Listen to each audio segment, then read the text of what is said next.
Assalamualaikum warahmatullahi wabarakatuh. Bertemu kembali dalam kuliah online, kuliah Sistem Informasi Keperawatan. Bersama saya, Aziz Alimul Hidayat, dosen Universitas Muhammadiyah, Surabaya. Kali ini kita akan membahas tentang pengembangan sistem informasi keperawatan. Materi apa saja yang mau kita bahas? Pertama, pentingnya sistem informasi keperawatan. Kedua, pengembangan sistem informasi keperawatan, keuntungan kelebihan sistem informasi keperawatan, aplikasi dokumentasi keperawatan berbasis IT. Lalu kita lihat, masuk ke dalam pentingnya sistem informasi keperawatan. Mengapa sistem informasi keperawatan penting? Kenapa? Karena sistem informasi itu menyediakan informasi yang dipakai di dalam pelayanan keperawatan yang mencakup transaksi pelayanan keperawatan, baik itu di rumah sakit, klinik maupun puskesmas. Artinya apa? Sistem informasi itu menyediakan segala informasi yang dibutuhkan. Semua informasi yang dibutuhkan yang membantu mengambil sebuah keputusan dalam pelayanan keperawatan, termasuk dalam proses-proses transaksi pelayanan. Informasi apapun yang mudah didapat dan mudah diperoleh, itu yang mengapa itu penting. Kenapa ini penting? Sekaligus dipakai untuk melakukan percepatan di dalam pelayanan keperawatan. Nah, penting selanjutnya bahwa saat ini penggunaan sistem informasi juga banyak untuk juga membantu akurasi data-data yang diambil dari pasien yang ada. Karena itu memudahkan di dalam penggunaan sistem informasi keperawatan.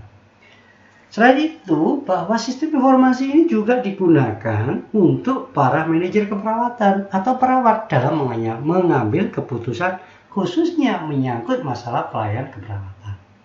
Jadi kalau keperawatan kemudian melakukan sebuah deteksi diagnosis keperawatan, itu juga bisa diambil di dalam pemutusan deteksi itu. Dengan bantuan sistem informasi memudahkan, termasuk informasi-informasi yang harus diterima oleh pasien yang seharusnya secara cepat didapat, nah itu bisa dipakai, difasilitasi di dalam mengambil keputusan itu. Termasuk di dalam manajer keperawatan, bagaimana mengelola ruangan yang ada, bisa memonitor, bisa mengidentifikasi persoalan-persoalan yang ada di lapangan, itu bisa dikendalikan melalui sistem informasi. Selanjutnya bagaimana pengembangan sistem informasi keperawatan itu sendiri. Nah, ada beberapa cara di dalam pengembangan sistem informasi ini yang harus dipahami oleh Anda semua di dalam kuliah sistem informasi keperawatan. Tahapan di dalam pengembangan itu yang pertama adalah persiapan.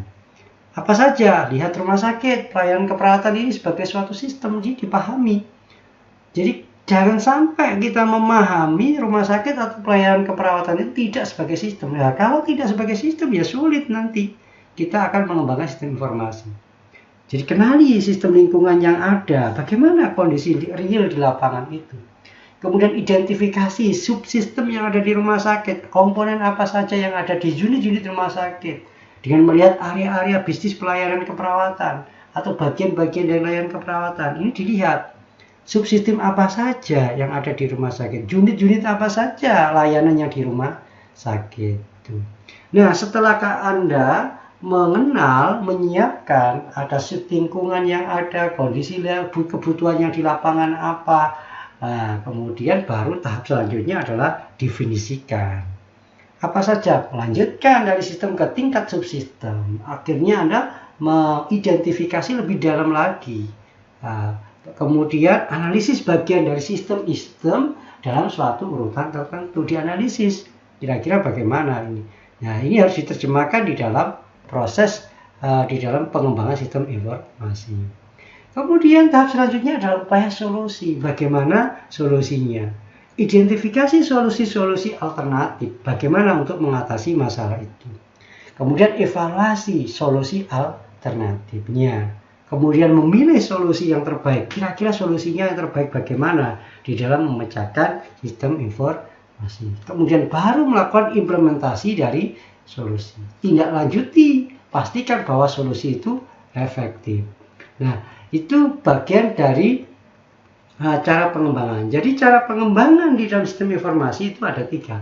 Ada upaya persiapan, kemudian definisikan dari bagian-bagian sistem yang mau kita kembangkan. Baru yang ketiga adalah melakukan solusi. Itu tahapan di dalam proses pengembangan sistem informasi. Tanpa ada 3 upaya itu, maka sulit. Apa kita mau kembangkan sistem informasi kalau kita tidak identifikasi di lapangan? Kita tidak tahu persiapan apa saja, komponen sistem apa saja, definisinya apa dan terminologi apa. Itu kalau tidak melakukan survei di tatanan layanan, kita sulit untuk mencari solusinya itu. Nah, bagaimana cara membuat rancangan sistem informasi? Ini yang perlu kita kenalkan, yang perlu kita pahamkan. Ada metode cara pembuatan rancangan sistem informasi itu dengan metode FAST. Ada Framework for the Application for System Technique. Ini sebenarnya tahap ini dilakukan melakukan pengumpulan informasi yang diteliti pada tingkat kemudahan, ada tingkat visibility-nya dan ruang lingkup dari sebuah proyek dengan menggunakan kerangka performance, informasi, ekonomi, kontrol, efisiensi, dan service. Jadi bagaimana kinerjanya, bagaimana informasinya, bagaimana ekonominya, bagaimana kontrolnya, efisiensinya, servisnya. Ini dilakukan untuk menentukan inti dari masalah yang ada. Kesempatan yang ada untuk meningkatkan kinerja organisasi, kebutuhan-kebutuhan apa yang dibutuhkan, kemudian via manajemen, baik dibutuhkan bebankan manajemen maupun pemerintah. Ada kerangka dasar yang dibangun. Nanti kita lihat kerangka dasarnya bagaimana. Nah, coba kita lihat. Kemudian metode selanjutnya, cara selanjutnya adalah melakukan problem analisis. Jadi selanjutnya adalah melakukan analisis permasalahan. Ya, kemudian tahap ini diteliti kira-kira masalah pada sistem muncul sebelumnya apa. Nah, dalam hal ini dihasilkan dari tahapan awal pre-elementarinya, diinvestigasinya bagaimana, kunci utamanya apa. Hasil tahapan itu adalah meningkatkan performa kinerja dari sistem untuk memberikan sebuah keuntungan dari sisi bisnis perusahaan. Hasil dari tahapan inilah tentu berupa laporan, problem, sebab akibat, efek, solusi, dan manfaat yang ada. Nah, kemudian baru melakukan analisis kebutuhan, ada requirement analysis itu. Tahap ini dilakukan untuk mengurutkan kira-kira prioritas dari kebutuhan bisnisnya itu apa. Mengidentifikasi data, proses antarmuka, kemudian yang diinginkan oleh pengguna dari sistem yang baru. Kemudian selanjutnya adalah desain logis. Ini tahapan selanjutnya. Desain logis ini bagaimana mentransformasikan kebutuhan bisnis dari fase requirement analysis kepada sistem model yang akan dibangun nantinya. Dengan kata lain, fase ini menjawab pertanyaan seputar penggunaan teknologi ya dalam proses interface yang menjamin usability, reliability, completeness, performance, dan quality yang akan dibangun di dalam sebuah sistem. Nah, kemudian analisis keputusan. Tahap ini dipertimbangkan kira-kira perangkat lunak dan keras yang nantinya akan dipilih apa. Implementasi sistem bagaimana solusinya, kebutuhan yang didefinisikan apa saja. Itu yang juga harus diperhatikan di dalam membuat rancangan itu. Kemudian desain logisnya atau physical desainnya bagaimana. Kira-kira nanti akan dijadikan di dalam logical design, ini tergantung dari teknik yang akan digunakan di situ. Kemudian ada konstruksi, construction, dan testing. Setelah membuat physical design, desain fisiknya bagaimana, kemudian dimulai untuk mengkonstruksi, melakukan uji coba terhadap sistem, kemudian dipenuhilah kebutuhan bisnis dan spesifiknya, basis datanya bagaimana, program aplikasinya bagaimana, antarmukanya bagaimana. Setelah itu diuji cobakan di dalam keseluruhan sistem, sehingga sistem ini siap diimplementasikan. Kemudian baru proses instalasi. Setelah proses selesai semua, diinstalasi, di delivery. Ini dibangun supaya mendeploy software hingga memberikan pelatihan kepada pengguna-pengguna dari sistem itu sendiri. Itu sebenarnya tahapan dari pengembangan sistem informasi paling gampang. Kemudian ada lagi metodologi dalam pengembangan, ada yang menggunakan SDLC, System Development Life Cycle. Sistem ini mengembangkan dengan menggunakan langkah-langkah berikut. Jadi tadi ada phase, ada ini. Kalau ini ada perencanaannya, ada analisisnya, ada desainnya, ada implementasinya, kemudian penggunaannya. Jadi ada 5 tahap penggunaannya. Jadi mulai perencanaannya, kemudian ada analisisnya, kemudian setelah analisis didesain, kemudian diimplementasi, baru digunakannya. Jadi kalau dalam mengembangkan sistem informasi itu berarti tahap rencana. Kira-kira Anda bikin rencananya bagaimana sih? Tujuannya apa sistem informasi? Setelah itu dianalisis kebutuhannya, kemudian dibikin desainnya, kemudian diimplementasikan di lapangannya, kemudian diuji penggunaannya. Itu juga menggunakan pengembangan sistem informasi dengan menggunakan pendekatan System Development Life Cycle. Ini sistem yang mengembangkan dengan menggunakan langkah-langkah mulai perencanaan, analisis, desain, implementasi, dan penggunaan. Ini mungkin juga bisa dipakai alternatif di dalam pengembangan sistem informasi. Nah, kemudian ada juga dalam pengembangan ini juga digunakan dengan identifikasi kebutuhan. Kemudian juga ada menggunakan menyusun prototipe. Kemudian menentukan apakah prototipe itu diterima. Membuat kode sistem baru. Menguji sistem baru. Menentukan apakah sistem baru diterima. Kemudian sistem baru menjadi sebuah produksi. Itu juga metodologi di dalam pengembangan sistem baru. Bagi caranya banyak. Jadi cara-cara di dalam mengembangkan langkah-langkah di dalam pengembangan sistem informasi itu banyak, sehingga Anda diperbolehkan untuk mana yang paling mudah, ya kan? Apakah Anda menggunakan SDLC, itu yang paling simple, jadi tahap perencanaan, analisis, desain, implementasi, penggunaan, atau mungkin metode phase, atau mungkin metode ini, mungkin atau metode yang lain yang tentunya memudahkan ini. Kalau ini adalah tahapannya identifikasi kebutuhan pengguna, membuat prototipe, kemudian apakah pengguna membuat kode sistem informasi, menguji sistem informasi, menggunakan sistem operasional. Ini pengembangan aplikasi. Kemudian ada pengembangan aplikasi cepat. Nah, digunakan dengan RAD yang ditemukan oleh James Martin. Ini sebenarnya kerangkanya seperti ini. Jadi komunitas pengguna, kemudian dikaitkan perencanaan persyaratannya, desain penggunanya, ada konstruksinya, ada serah terima, dan seterusnya. Jadi ini juga RAD ini kan juga dipakai di dalam pengembangan.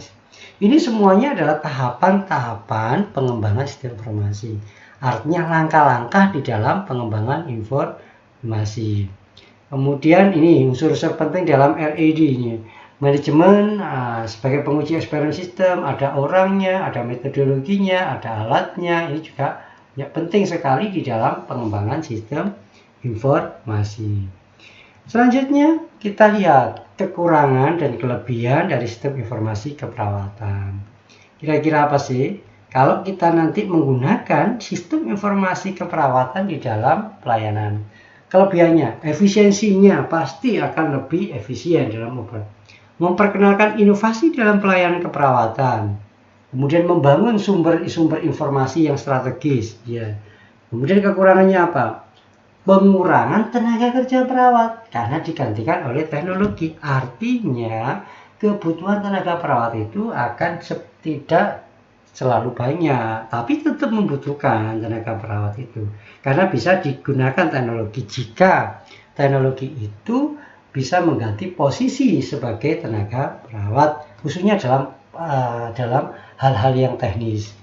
Ketergantungan manusia terhadap sistem informasi manajemen dapat mengesampingkan rasionalitas. Kadang-kadang kalau kita sudah tergantung pada sistem informasi, kadang-kadang tanpa ada proses berpikir secara rasional. Ini kekurangannya juga. Nah, bagaimana aplikasi sistem IT itu di dalam penerapan keperawatan? Biasanya dipakai di dalam penggunaan aplikasi dokumentasi keperawatan. hal yang perlu diperhatikan dalam pengembangan dokumentasi elektronik. Nah, dokumentasi itu apa? Catatan otentik ya dari asuhan keperawatan. Jadi semua apa yang dilakukan oleh perawat, tindakan apapun yang dilakukan perawat, nanti akan direcord, akan dicatat di dalam namanya sistem dokumentasi. Karena catatan itu sebagai bukti legal yang dipakai, yang digunakan oleh perawat di dalam tanggung jawab dan tanggung jawab sebagai seorang profesional di dalam memutuskan, di dalam mengelola pasien itu. Nah, yang perlu diperhatikan dalam pengembangan IT, catatan kesehatan elektronik. Wah, ini penting. Catatan kesehatan elektronik adalah kumpulan informasi kesehatan yang diberikan kepada penyedia layanan kesehatan yang disimpan oleh secara elektronik. Nah, semua data pasien, mulai dari data identitas maupun data hasil-hasil pemeriksaan, perkembangan pasien, status kesehatan pasien, yang selama ini kita bisa lihat dalam catatannya dalam bentuk manual, nanti dalam menggunakan sistem informasi ini bisa digantikan dengan catatan elektronik. Kemudian di dalam sebuah sistem informasi, jika suatu saat pasien kalau datang kembali ke rumah sakit, itu sudah kita lihat pernah riwayat memiliki penyakit apa, pernah dirawat apa, bagaimana kondisi perkembangannya. Jadi tidak usah lagi menanyakan ulang. Nah, itulah manfaat penggunaan sistem informasi di dalam pelayanan catatan keperawatan. Itu bisa dipakai di situ. Belum lagi catatan-catatan yang lain. Sehingga data sebagian besar itu akan terakumulasi. Mulai riwayat-riwayat yang dahulu. Sehingga mudah untuk penanganannya. Dokter-dokter, perawat-perawat juga akan memudahkan untuk mencari riwayat data pasien jika suatu saat mengalami sakit yang berulang atau penyakit lain yang bisa ditentukan. Nah, dokumentasi itu catatan elektronik. Dalam hal ini harus komprehensif, ya, akurat, tepat waktu, identifikasinya juga harus jelas. Kemudian entry dilakukan oleh perawat, bukan oleh staf. Inilah yang dipentingkan adalah asuhan dalam dokumentasi. Masukkan data yang dibuat dan disimpan secara elektronik harus dianggap sebagai permanen dan tidak boleh dihapus. Ini sebagai catatan di dalam aplikasi dokumentasi ini. Nah, bagaimana pedoman yang digunakan dalam aplikasi? Maka tidak boleh mengungkapkan atau mengizinkan orang lain menggunakan nomor identifikasi pribadi. Jadi ini sangat secret sekali. Tidak boleh mengubah password dan seterusnya. Memilih pasien mudah, menjaga kerahasiaan semua informasi, menggunakan sistem layanan, akses yang aman dan untuk membuka sistem informasi klien. Mengakses informasi klien harus memberikan pelayanan keperawatan. Nah, saya contohkan demikian. Jadi, sistem informasi keperawatan ini akan difungsikan. Bagaimana aplikasinya? Ini adalah bentuk tampilan antarmuka. Sebenarnya ini adalah tampilannya sudah output yang tadi saya sampaikan. Kemarin saya sampaikan bahwa sistem informasi itu mulai dari input, ada proses, ada output. Nah, outputnya nanti kita lihat, inputnya juga kita lihat. Apa saja data-data yang harus diinput sesuai dengan kebutuhan pasien. Nah, apa yang mau dilihat? Ini sebagai contoh catatan dialisis pasien dengan berbasis IT, sistem informasi. Nah, ada sebuah sistem informasi yang dikembangkan oleh perawat di dalam pengembangan sistem pencatatan untuk dialisis. Nah, ini yang bisa diketahui kapan dilakukan, bagaimana prosesnya, bagaimana hasilnya, perkembangannya, kemudian akan dipantau sehingga memudahkan teknik di dalam proses pelaksanaan di situ. Nah, ini juga masih tahapan-tahapan ini. Nah, kemudian secara singkat saya sampaikan, karena ini bicara tentang sistem informasi, Anda harus bisa mengembangkan ini. Tadi tahapan pengembangan sudah jelas, bagaimana menganalisis kebutuhannya, setelah kebutuhan diidentifikasi, direncanakan, sampai diimplementasikan. Nah, ujungnya adalah, outputnya adalah Anda bisa membangun sebuah sistem informasi. Kalau di sini adalah contohnya adalah sistem informasi di situ. Itu yang perlu saya sampaikan di dalam pertemuan hari ini, fokusnya di situ. Nanti akan kami coba. Nah, tugas Anda yang kita berikan pada mata kuliah sistem informasi itu harapannya adalah Anda bisa membuat desain sistem informasi untuk aplikasi sistem keperawatan. Desainnya saja. Nah, nanti kita baru bikin program aplikasi untuk outputnya berupa program atau software. Itu nanti akan bekerja sama dengan anak-anak teknologi informasi atau anak informatika. Itu umpamanya. Tapi yang paling penting adalah proses bisnisnya, proses kerjanya, proses sistem informasinya itu harus dipahami oleh perawat. Karena perawat itu apa yang mau dibutuhkan data. Nah, nanti per kelompok antara 6 sampai 8 mahasiswa untuk bikin desain sistem informasi di situ. Nah, contohnya ini. Nah, contohnya kami ingin meminta untuk membuat seperti contoh sistem informasi begini. Jadi ada proses input, ada proses, ada output. Ya, intinya begitu. Nanti kira-kira ini contohnya kalau Anda ingin mencoba, saya ingin mencoba membuat sistem informasi pelayanan. Andaikan ini pelayanan radiologi di rawat jalan, katakan itu. Nah, di situ apa yang mau inginkan? Tujuannya apa? Tentu harus analisis kebutuhan. Ingat, di situ sistem pelayanan berarti mulai dari mana dulu? Ada proses pendataan, itu namanya proses input, ada transaksi, ya.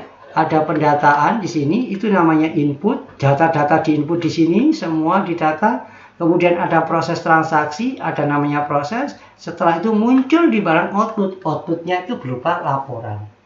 Nah, contohnya gini, ini akan diketahui kira-kira butuh apa sih laporan itu. Nah, ternyata di dalam layanan informasi butuh laporan kinerja pelayanan, butuh laporan pendapatan, butuh laporan penggunaan film, butuh laporan statistik. Nah, ini adalah output. Yang dibutuhkan itu apa? Nah, dari laporan kinerja nanti secara otomatis, laporan pendapatan secara otomatis, laporan penggunaan film juga secara jelas, status juga jelas, itu nanti dilaporkan. Untuk mengetahui laporan-laporan ini, maka tentu butuh data realnya. Nah, data realnya dari mana? Dari inputnya. Ini namanya input. Jadi nanti kalau membuat sistem informasi ada tahapan, ada input, berarti apa saja yang diinput? Data A, data ini, data radiografernya siapa, data kabupatennya, data pasiennya, data cara bayarnya, data cara berobatnya. Data-data ini disesuaikan dengan apa? Sesuai dengan kebutuhan outputnya. Jadi semua data ini harus sinkron terhadap kebutuhan yang didapatkan. Karena pendapatan maka butuh data siapa bayarnya, berobatnya, dan seterusnya. Nah, dari data pendataan itu, nah ini kan siapa yang mendata? Petugas loket di awal. Nah, setelah pendataan, data itu akan diproses ke dalam sebuah proses transaksi. Setelah data itu masuk, data itu ke arah mana? File-filenya ke arah mana? Semuanya sudah diklasifikasikan, dispesifikan, masuklah ke dalam proses transaksi. Nah, data-data dari transaksi diolah, kemudian dikeluarkan, kemudian menjadi data pelaporan prosesnya. Nah, dari data ini nanti wilayah kita sebagai perawat yang diajari dengan sistem informasi akan tahu yang dibutuhkan. Ini dibutuhkan oleh manajer, ini dibutuhkan oleh pasien, kemudian dibutuhkan oleh perawat apa saja. Ini adalah kebutuhan. Nah, data hasil pemeriksaan berarti hasil pemeriksaan. Nanti pasien tahu hasil pemeriksaan secara otomatis. Sehingga kalau nanti datanya itu berbasis sistem informasi online katakan, berbasis sistem informasi berbasis digital katakanlah, maka pasien itu punya aplikasi sistem ini. Nah, ketika pasien itu melihat dari hasil pemeriksaan itu kelihatan, nama pasien ini hasil pemeriksaan ini tanggal sekian sekian sekian. Nah, sehingga pasien bisa melihat dari aplikasi yang ada. Perawat juga tahu, rumah sakit juga tahu dengan sistem ini. Sehingga bisa dikendalikan sistem informasi itu dari pasien. Suatu saat rumah sakit ingin tahu perkembangan 2 sekian tahun lagi, bisa saja mengambil data, mengingatkan bagaimana perkembangan pasien itu 2-3 tahun ke depan. Itu bisa kita lihat di dalam sistem informasi. Tugas Anda membuat ini sistem informasi, membuat desain sistem informasi, proses kerjanya sistem informasi di situ. Nah, ini saya contohnya bentuknya, tampilan di rumah sakit. Nah, nanti kalau ini sudah dibikin dalam bentuk pemrograman di website atau di Android, ya ini nanti tampilan websitenya seperti ini. Nah, ini contohnya ini. Nah, Kemudian bagaimana sistem informasi ini juga digunakan, banyak sekali terkait dengan klasifikasi pasien di situ. Nah, kami nanti dalam pertemuan selanjutnya kami akan menjelaskan tentang aplikasi sistem informasi keperawatan yang sudah saya susun di dalam sebuah hasil riset keperawatan. Jadi saya menyusun sebuah hasil riset, kemudian riset itu terkait dengan analisis diagnosis keperawatan dengan menggunakan sistem PACAR. Jadi kita mendiagnosa pasien, mendiagnosis keperawatan pada pasien cukup dengan menggunakan aplikasi. Kita melakukan pemeriksaan itu dimasukkan diinput di dalam sistem, setelah diinput diproses, kemudian ketika kita melihat kepingin sistem pelaporannya bagaimana, kita akan ketahuan, oh pasien ini diagnosanya apa saja, diketahui apa saja, dan seterusnya. Itu kami sudah melakukan riset, kemudian menghasilkan sebuah aplikasi, wujudnya adalah dalam bentuk sistem aplikasi sistem informasi keperawatan. Judulnya adalah analisis diagnosis keperawatan dengan sistem PACAR yang ada di laman yang nanti ini kita kembangkan. Ini akan kita jelaskan pada pertemuan selanjutnya untuk memudahkan penggunaan aplikasi ini. Nanti bisa di-download di aplikasi, semua mahasiswa bisa mudah menjangkau kira-kira analisis fungsi keperawatan itu sendiri bagaimana. Jadi itulah sebenarnya pentingnya sistem informasi yang kami dan saya kenalkan untuk mengetahui Anda supaya paham kira-kira sistem informasi yang paling mudah nanti gunakan. Andaikan perawat nanti Anda memahami cara mengembangkan, cara membuat desain, cara membangun sebuah sistem informasi, kemudian Anda bisa menghasilkan sesuatu, tentu ini bisa dimanfaatkan. Ini membantu perawat untuk menegakkan diagnosis, memastikan apakah diagnosis itu yang ditegakkan itu sesuai atau tidak. Ini contoh, belum lagi ada contoh-contoh aplikasi yang lain. Aplikasi di dalam sistem informasi, penggunaan sistem informasi itu. Ingat, data yang diawali, data yang kita ambil tadi adalah data mentah. Setelah data mentah diolah menjadi sebuah informasi, itu sudah menjadi sistem informasi. Inilah yang akan kita jelaskan dalam perkembangan selanjutnya yang akan kita jelaskan pada pertemuan-pertemuan yang akan datang. Demikian terkait dengan materi pengembangan sistem informasi keperawatan. Mudah-mudahan Anda bisa memahaminya, kemudian Anda bisa mengembangkan sistem informasi sehingga di kemudian hari temuan-temuan sistem informasi ini juga memperkaya, memberikan solusi pada dunia perkembangan keperawatan. Saya akhiri. Assalamualaikum warahmatullahi wabarakatuh. Sekian, terima kasih.